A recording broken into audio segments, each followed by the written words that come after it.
What is going on, guys? Ness here. Today I thought I'd make a simple little video showcasing my collection of PSPs. Now, over the years, I've come across a lot of PlayStation portables. One of my hobbies is actually to find broken PSPs, buy them, fix them, and then resell them. But the ones that I am showcasing here are the ones that I liked so much that I decided to keep for myself, my own little personal collection. The PSP is one of my all-time favorite gaming consoles and is probably my favorite handheld gaming console ever made. The PlayStation Portable is an awesome console, and once they're modded, they're even that much better. If you skipped out on owning a PSP, you should probably try to find one now. They go for pretty cheap actually. But anyway, let's dive right in and take a closer look at these. First one up is the big guy, the PSP Fat, or the PSP 1000 series. I've always had a soft spot for the original model. I feel like they're the most comfortable to hold in your hand, and the console's design is so indicative of the time period. If you've never held a PSP Fat, you can see that there's a pretty big difference between this and the other series models in terms of width and thickness. There is no specific real reason why I decided to hold on to this PSP Fat other than the fact that it's in really good condition, and the UMD drive is actually non-functional on this thing. So because I was unable to repair the UMD drive, I just decided to keep it. It was better to keep it than sell it and it not work for somebody. This console is fully modded with a custom firmware, so you can play backup PSP titles as well as emulation, etc. As a matter of fact, all of my PSPs are modded in some way, shape, or form. So the PSP 1000 series, it's an oldie but a goodie, despite the fact that the screen resolution wasn't as good as later models, and the battery life kinda sucks. Up next, I have my Japanese Vibrant Blue PSP 3000. The PSP 3000 is my favorite model PSP. I know a lot of people prefer the PSP Go because of its internal memory, but for me, I feel like the overall design, the screen quality, as well as the screen size make the PSP 3000 the perfect PSP. And as a matter of fact, this is actually as close to a perfect handheld unit as I feel Sony has gotten. The reason why I opted to keep this specific PSP was because I purchased this PSP for $5 from a reseller on eBay from Japan.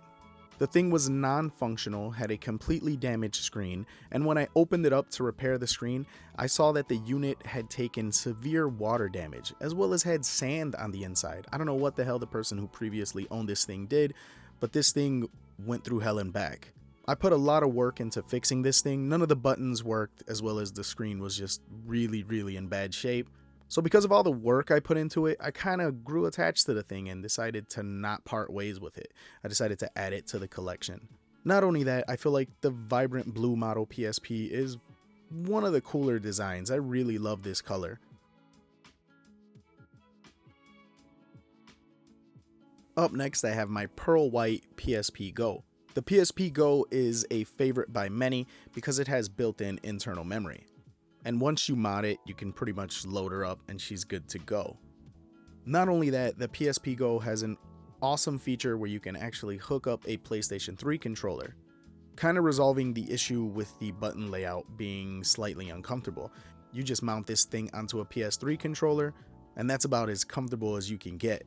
The reason why I opted to keep this specific PSP Go is because PSP Go's are actually pretty hard to come by, and they're still kind of expensive.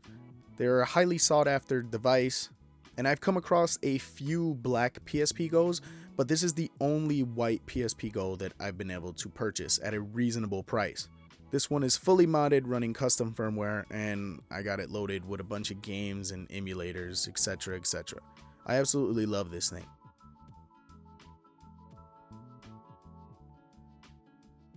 And last but certainly not least is my silver metallic PSP 3000 US model.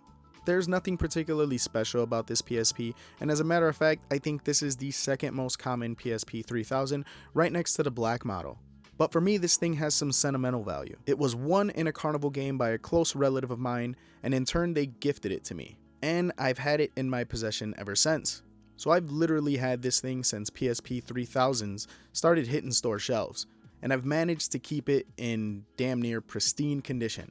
The 3000 model being my favorite model PSP, and me having this one since the beginning, kinda means a lot to me. I have this thing running custom firmware, and I have a 32GB micro SD card installed in it. And I just have a plethora of games, emulation, and homebrew. Out of all of the PSPs I own, this one is my absolute favorite, and I will never allow this one to leave my possession.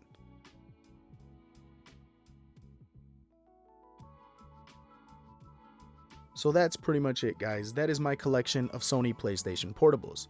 Like I said before, the PSP is an amazing console, and the things that you can do with it even to this day make this console even more relevant than it was 10 years ago. Now I know some of you may notice that absent from my collection are any PSP Series 2000. The PSP 2000 is the most common PSP, and I get a lot of them that come into my possession, and those are the ones I pretty much resell right away. Nothing against the Series 2000, it's still a PSP, it's still a great console, but that is my least favorite of the Sony PlayStation portables.